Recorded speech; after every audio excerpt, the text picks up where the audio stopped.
สู่ต่อไปอีกสักพี่น้องสำหรับครอบครัวของน้องเพิ่นเนาะเป็นแม่ห้างพี่น้องกลัวปะเนาะกลัวบ่เอากลัวยังบ่ทันได้ไหวไล่แต่งว่าซั่นซะก็เลยขึ้นเฮือนขึ้นศาลบ่ได้อันนี้ก็คืออ่าเคสหนึ่งพี่น้องที่พวกเรามาพบมาพ่อเนาะนั่นแหละเฮาต่างก่อนนะบ้านในเฮาต่างก่อนนี่นะอยู่ก่อนเนาะอยู่เป็นผู้มาอาศัยก่อนเนาะเจ้าเท่าใดอันฮอดกว้างห้อมซำใดมันเว้านี่เนาะก็อันนี้มาคามนี่แหละก็ตึกเรือนนั่นแหละก็ข้ามไปเฮือนนั่นเนาะออกทางพุ่นเนาะต้องทางพุ่นต้องตามและเพราะว่าเท่าใดนะ จะได้แจ้งอันทาง FC เพิ่นจะได้ฮู้นํกันเนาะ40นั่นแหละ40 ล้านเจ้าจบยังไง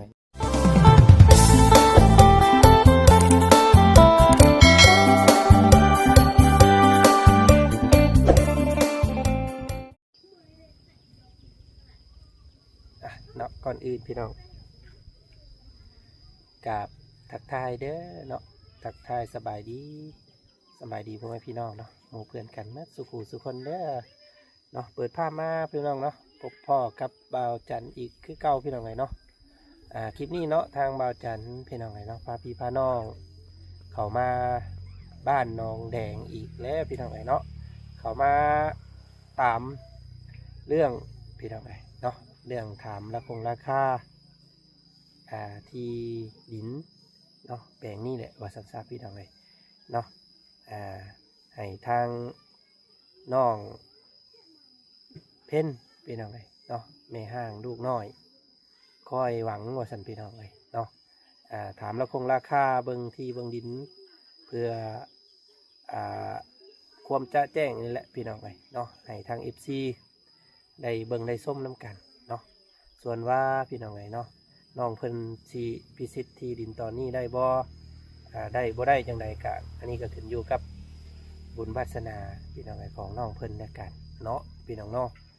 ได้กะเป็นวาสนาของน้องเพิ่นพี่น้องเนาะบ่ได้กะเป็นบุญของน้องเพิ่นคือกันว่าซั่นซะพี่น้องเนาะทางบ่จันกะได้เป็นกระบอกเสียงให้นี่แหละพี่น้องเนาะกะมื้อนี้เนาะพี่น้องเนาะทางบ่จันมาเข้ามาล้มน้ำน้องเพิ่นเติมกะบ่จะเป็นต้องได้คุยกับเจ้าของดินโดยตรงดอกพี่น้องเพราะว่าเฮาบ่ได้มีงบเนาะพี่น้องเนาะถ้าว่าเฮามีงบส่วนหนึ่งแล้วเนาะตอนนั้นเท่านี้แล้วจังถามคืออยู่พี่น้องเลยเนาะแต่ว่าตอนนี้เฮายังบ่ทันได้มีการสมทบได้เนาะพี่น้องเนาะทางบ่จันกะบ่มีเด้อพี่น้องเด้อเนาะสม้อยสมิงแล้วก็ทางทีมงานแต่ละคนกะบ่มีคือกันว่าสันทางเบาดีทั้งคนอื่นๆเนาะกะบ่มีการสมทบเรื่องงบในการซื้อที่ซื้อดินเด้อพี่น้องเด้อเนาะกะมื้อนี้กะสิมาตามเบิ่งพี่น้องเนาะมาถามให้ผู้ราคานี่แหละพี่น้องเนาะก่อนสิไปทางอื่นทางไก่ว่าซั่นซะเนาะเห็นทางบ่าวบุญสารวัตรเพิ่นพี่น้องเนาะเพิ่นทักมาถามเพิ่นทักมาส่วนพี่น้องเนาะเพราะว่าบางเทื่อเพิ่นว่าเนาะอาจจะได้เดินทางขึ้นไปเมืองล่องแจ้งก็แหละทั้งเขาเบาเตียงทั้งเขาเบาเงาก็แหละพี่น้องเพราะว่าตอนนี้ทางเขาเบาเตียงเบาเงาเพิ่นกำลังระดมกันสร้างที่พักเนาะสร้างบ้านหลังใหม่ให้ทางน้องพรว่าสันพี่น้องเนาะผู้เป็นเมียของบุคคลที่ว่าเพิ่นติดอยู่ในถ้ำนั่นแหละพี่น้องเนาะตอนนี้ก็เดือนกว่าแล้วเนาะมิดสมอยสมิงพี่น้องมีการคืบหน้ามีความคืบหน้าในการติดต่อกับพวกเพิ่นว่าสันพี่น้องเป็นบุคคลสูญหายเนาะจักที่เป็นจังไดพี่น้องเนาะก็คำว่ากลับมาได้ก็ถือว่าปาฏิหาริย์เนาะโกงคนตายแท้ๆแหละว่าสันซะเนาะแต่ว่ามันโอกาสน้อยแล้วว่าสันซะพี่น้องเนาะที่จะรอดเนาะเพราะว่าเดือนกว่าแล้วเพราะว่าหนึ่งนี่ก็คือสภาพอากาศอยู่ข้างในเนาะถ้าเราอยู่ในสภาพอากาศที่เหมาะสมแบบข้างบนแบบนี้ก็อาจจะมีสิทธิ์อยู่พี่น้องที่จะ อ่าที่จะรอดนะเนาะแต่ว่านี่โอ้พี่น้องเนาะถือว่าอยากว่ายากและว่าสันสักพี่น้องเนาะอย่างไรก็ขอเป็นกำลังใจให้ทางสาวพรพี่น้องเนาะเมลูกน้อยทางนั้นก็ได้พี่น้องโอ้เนาะทางบ่บุญเพิ่นส่วนบางเทื่ออาจจะได้เดินทางเพิ่นมีงบว่าสันซะเนาะบ่บุญเพิ่นมีเอื้อยทานหนึ่งที่ต่อมาอยากสมทบสร้างบ้านซอยน้องเพิ่นเนาะที่นี่ทางบ่บุญเพิ่นก็บ่จักทางไปผู้เดียวบ่ได้ว่าสันพี่น้องส่วนว่าจันเดี๋ยวติดตามเบิ่งว่าสิได้ไปหรือบ่ได้ไปก็เนาะพี่น้องเนาะติดตามเบิ่งแล้วกันบางเทื่ออาจจะได้ไปบางเทื่อก็อาจบ่ได้ไปเนาะพี่น้องเนาะก่อนอื่นเฮาก็สิมาล้มมาถามเรื่องที่ดินของน้องเพิ่นนี่ก่อนพี่น้องเราก่อนสิไปทางอื่นทางไกลหรือว่าจังใดก็ให้มันพูดชัดพูดเจนเนาะซื้อบ่ได้ซื้อบ่ได้จังใดก็จังว่ากันอีกทีนึงเนาะสงสารน้องเพิ่นอันนี้ก็ได้โอ้ยพี่น้องเอ้ยเนาะจักเสียจังใดเนาะผัวพักใส่ได้นี้ผัวส่งคืนแล้วก็มาอยู่ที่ดินหลังบ้านเนาะก็บ่มีความปลอดภัยไปซั่นซะเนาะอาศัยกระตูบหลังน้อยๆพี่น้องจะสิเป็นอย่างไรเนาะวันที่30เนาะพวกเพิ่นจะสิได้ซื้อเหียงฮีดพี่น้องเนาะซื้อหมูซื้อไก่มาจำฮีดจำคลองเพิ่นว่าซั่นซะน้องเพิ่นก็สิได้ขึ้นอยู่ให้กินอยู่เทิงเพื่อนหลังใหญ่ได้ว่าซั่นซะพี่น้องโอ้ยเนาะจังไดก็ติดตามเบิ่งกับครอบครัวนี้ได้กันเนาะสิได้มีข่าวดีบ่ได้จังไดก็ขึ้นอยู่ครับบุญวาสนาของเพิ่นก็แล้วกันเด้อเนาะไปขอทักขอทำเป็นน้ำกันอีกไปพี่น้องสบายดีพ่อโอ้ยนั่งก่อนพ่อนั่งก่อนโอ้ยใส่เสื้อหนังมาเลยนี่เนาะโอ้ยนั่งเทิงก็ได้พ่อนั่งเทิงก็ได้นั่งเนาะอันพ่อนี่เป็นเจ้าของดินอันนี้บ่พ่อโอ้เนาะขออนุญาตเด้อพ่อเด้อขอถามในเด้อเนาะอันพ่อซื้อบ้านใดๆเนาะนี่เนาะชื่อยังไง ซื้อเจ้าหันนะชื่อเฮานี่โดยพ่อมอมโดยพี่น้องไงเนาะแต่ละมื้อบ่ได้อยู่เฮือนเนาะไปเฮ็ดเวียกตลอดโอ้เวียกมันชิดหญ้ามื้อนี้ก็มาแต่ปูนหญ้ามันต้นนั่นแหละโอ้โดยพี่น้องไงเนาะครับเฮ็ดเวียกแล้วเนาะมีเวียกงานตลอดได้ช่วงนี้เนาะเป็นพวกหญ้านี่แหละสำคัญเนาะพ่อเนาะจ้าเอาอันนี่แหละลูกๆกะอันอยากถามเนาะมื้อนี้กะพอดีว่าอยากกันได้ยินว่าน้องเพิ่นว่าอันดินแปลงนี้นั่นโมเมนต์ของพวกน้องเพิ่นว่าซั่นเนาะเป็นของทางตู้พ่อบ่จ้าโอ้น้อยนั่นแหละเฮาต่างก่อนนะบ้านนี้เฮาต่างก่อนนี่นะอยู่ก่อนเนาะอยู่เป็นผู้มาอาศัยก่อนเนาะแต่ก่อนมันเป็นอันนั้นบ่พออยู่นี่เป็นหนองบ่โอ้อันนี้อันเดียวไผ่ถมเฉพาะอันนี้เนาะเพิ่นซุมเจ้าเองบ่อันเอาดินมาถมลานกันเด้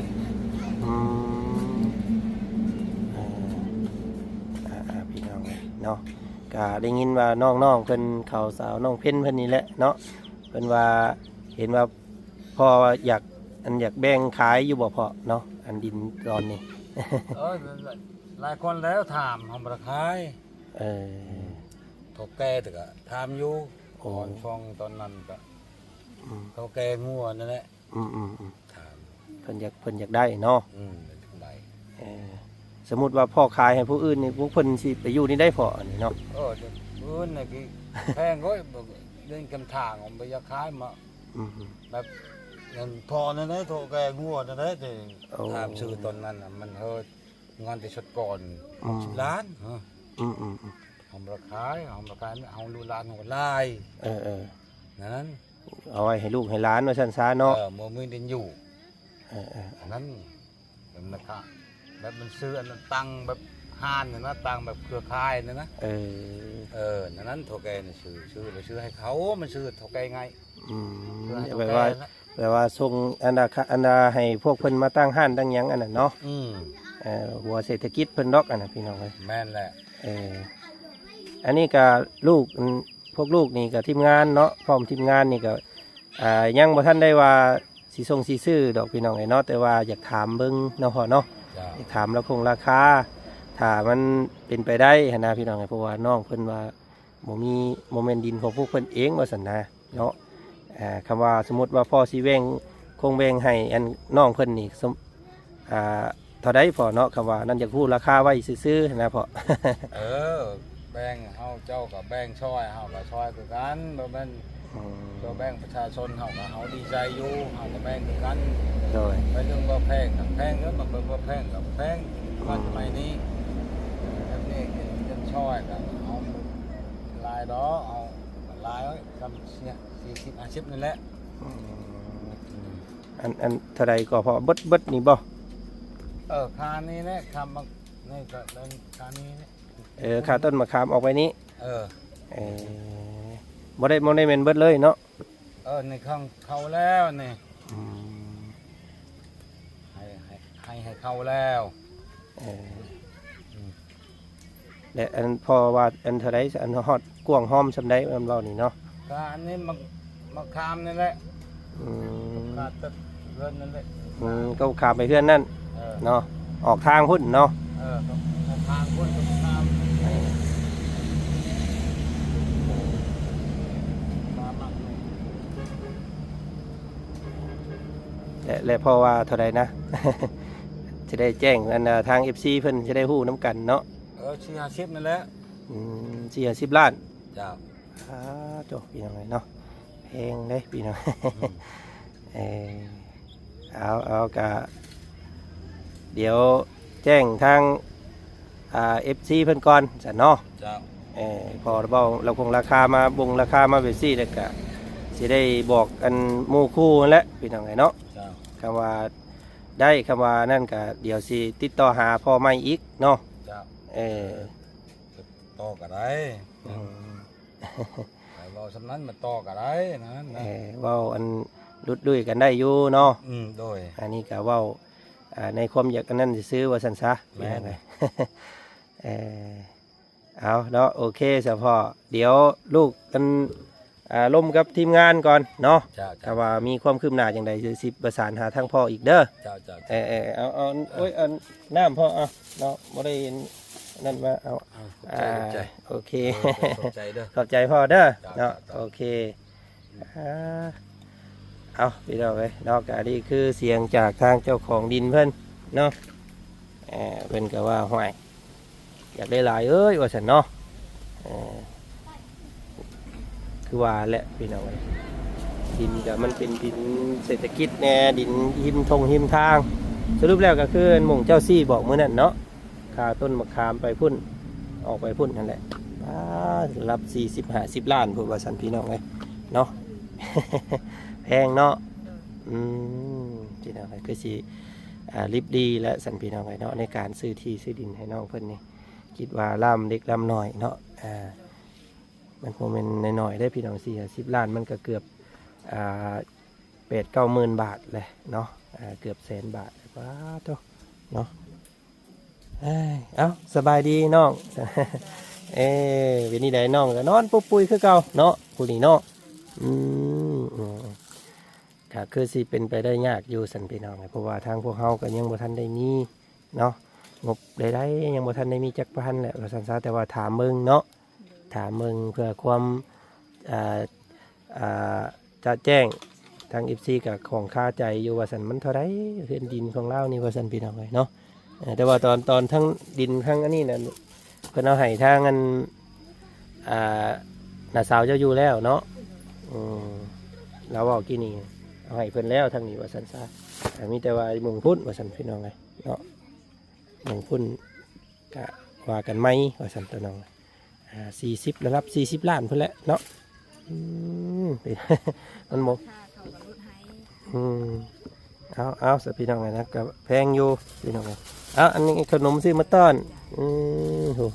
น้องเพิ่นนอนยิ้มเปื่อยๆอยู่ทางนั้นพี่น้องไงเนาะ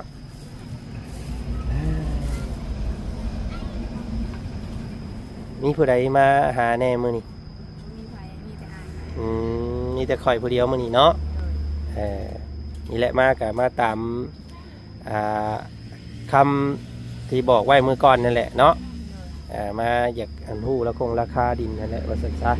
อันนี้ก็คือได้ยินแล้วเมื่อกี้ในเสียงจากปากเจ้าของดินเพิ่นพี่น้องไงเนาะแพงได้พี่น้องไงเนาะแต่ว่าเอาอย่างไรก็รุ่นเบิ้งสัพี่น้องไงเนาะแต่บุญวาสนาของเจ้าเด้อเนาะ ไปทางใดเบิดเลยเสร็จเนาะอันทางเอื้อยเจ้าไปทางใดมื้อนี้ ซึ่งเอ้ยเคยเราไปเล่น อืมนั่งนาสาวเจ้าได้ไปใส่มื้อนี้ ภาษาหน่อย อยู่ตารางเพื่อนเพิ่นเนาะ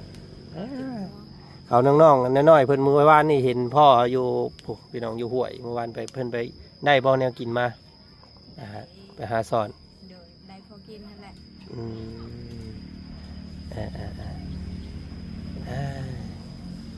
พอได้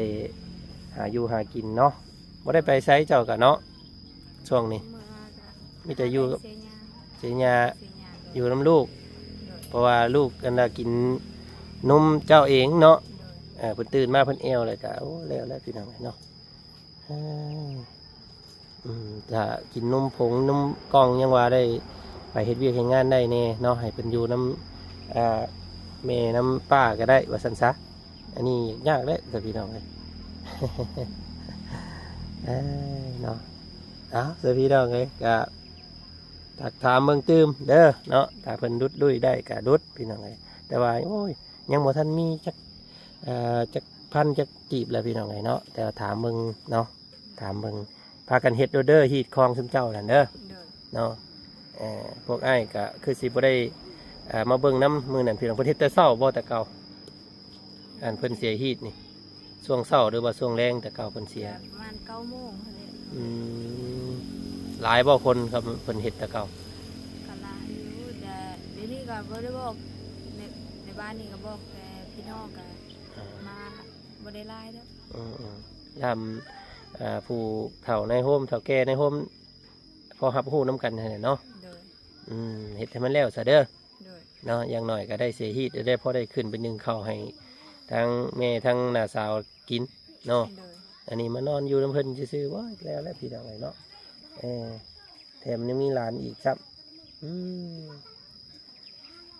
แล้วพี่น้องไงก็ได้พูดน้ำกันแล้วเมื่อกี้นี่ก็ทางพอเจ้าของดินเพิ่นโอ้แต่ว่าเพิ่นก็มีคนอยากถามชื่อหลายบริษัทเนาะหลายคนเพราะว่าดิน เก่าก็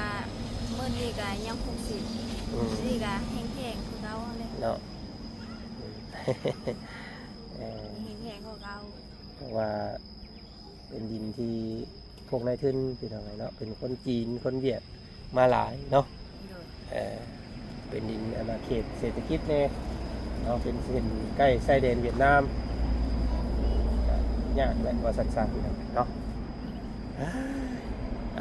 ยังได้กะเดี๋ยวว่าจันทร์สิเข้ามาหาใหม่อีกเด้อเนาะพี่น้องเนาะมื้อนี้มาเอาคำตอบซื่อๆเนาะสิได้แจ้งทางหมู่ครูเพิ่นตื่มเด้อเนาะถ้าว่ามีข่าวดีกะเป็นบุญของเจ้าถ้าบ่มีกะบุญวาสนาของเจ้าเนาะ โดย เอาพี่น้องเลยเนาะสู้ๆเด้อน้องเด้ออยู่กลางค่ำกลางคืนกันระมัดระวังเนาะลูกเต้ากับโอ้ยยามฟ้ายามฝนกับเบิ่งกันแหละเนาะซอยกันเด้อมื้อใดฝนตกฝนดินก็พากันฮุบลูกขึ้นเทิงเฮือนพุ่นเนาะเสียฮีดแหละวันที่30เนาะนัดไว้แล้วเนาะพี่น้องเลยจังไดก็สู้ต่อไปอีกสักพี่น้องเลยสำหรับครอบครัวของน้องเป็นเนาะเป็นแม่ห้างพี่น้องไอ้ปัวปะเนาะปัวบ่เอาปัวยังบ่ทันได้ไหวไล่แตงว่าสันซักก็เลยขึ้นเฮือนขึ้นซานบ่ได้อันนี้ก็คือเคสหนึ่งพี่น้องที่พวกเฮามาพบมาพ่อเนาะก็ถ้าบ่สำเร็จบ่รู้บ่ล่วงก็อันนี้ก็ขึ้นอยู่กับทาง FC เพิ่นพุ่นแหละเนาะ โอเคสำหรับมื้อนี้ไปก่อน สวัสดี สบายดีเด้อน้องเด้อเนาะเอาพี่น้องให้เราพึ่งพาตัวเองเด้อบัดนี้เด้อถ้าว่านั่นก็ได้พี่น้องให้เนาะดูแลนี่แหละเบิ่งแยงกลางค่ำกลางคืนยันเงียบงอดพี่น้องโอ้เพิ่นทางหญ้าเนาะแปลนไม่ไรทางนี้พี่น้องให้พอได้อันอยู่ได้ส้นโอ้แห้งแล้งพี่น้องในบ้านเฮาช่วงนี้เนาะแห้งแล้งผลกระโบตกตั้งแต่มื้อนั่นพุ่นเนาะ ไปสิพี่น้องไงทางบาจันก็มาเอาคำตอบซื่อๆมื้อนี้พี่น้องไงเนาะที่นี่ก็ขึ้นอยู่กับผู้รับผู้ใหญ่ใจดีเด้อ FC ทุกคนเนาะถ้าสิได้ที่ได้ดินเป็นของน้องเพิ่นก็ขึ้นอยู่กับบุญวาสนาแล้วกันพี่น้องบุญพาทรงเนาะเอาก็รุ่นกันต่อแล้วกันพี่น้องเลยเนาะพบพ่อกันอีกแล้วกันใหม่เนาะมื้อนี้ก็บ่มีหยังหลายเนาะก็มีหลายคนอยู่พี่น้องเอ้ยเพิ่นคอมเมนต์ว่าเนาะว่าโอ้ยไปแต่เขตเก่าๆเป็นคลิปเก่าๆเนาะก็บ่มีความสร้างสรรค์ในคลิปว่าซั่นพี่น้องเอ้ยเนาะบ่แปลกใจแหละจังวิวหรือว่าผู้เบิ่งผู้ชมน้อยลงว่าซั่นพี่น้องเอ้ยอันนี้ก็จักสิว่าจังได๋ว่าจันกันเนาะพี่น้องเนาะก็วนเวียนอยู่แถวนี้เพราะว่าว่าจันก็เฮ็ดเฮือนของน้องตะลุกะหักกันแล้วพี่น้องเอ้ยต่อไปมื้ออื่นนี่ก็มีนัดกับสายรุดเพิ่นจะไปรุดดินของทีมงานนั่นแหละพี่น้อง มาแต่ใส่เด้นี่ทั้งสาวเพิ่น มาแต่อันซื้อบัตร ได้ซื้อบัตรเติมเงิน โดย อืม โอ้ยเมื่อยเลย คือบ่ขี่รถจักร อ้าวไม่มีรถจักร บ่มีรถจักร มีอยู่รถจักรมีละมัน โอ้ยพี่น้องไงเนาะรถจักรบ่มีน้ำมันโอ้ยซื้อบักเมื่อย เนาะโอเคสวัสดีน้องเลยเนาะทั้งอ้ายไปทั้งอื่นต่อก่อนเนาะพอกันใหม่สบายดี น้องอิหยังก็ลืมชื่อเจ้าตลอดน้องหวานตาลืมชื่อเจ้าตลอดได้พี่น้องเนาะบ่ชื่อ ป้าพี่น้องไงเนาะก็เข้ามาถามเรื่องที่ดินของน้องเพิ่นซื่อๆพี่น้องไงเนาะก็ได้คำตอบแล้วก็สิไปทั้งอื่นก่อนบัดนี้เนาะพอกันใหม่อีกคลิปหน้าแล้วกันเด้อสบายดี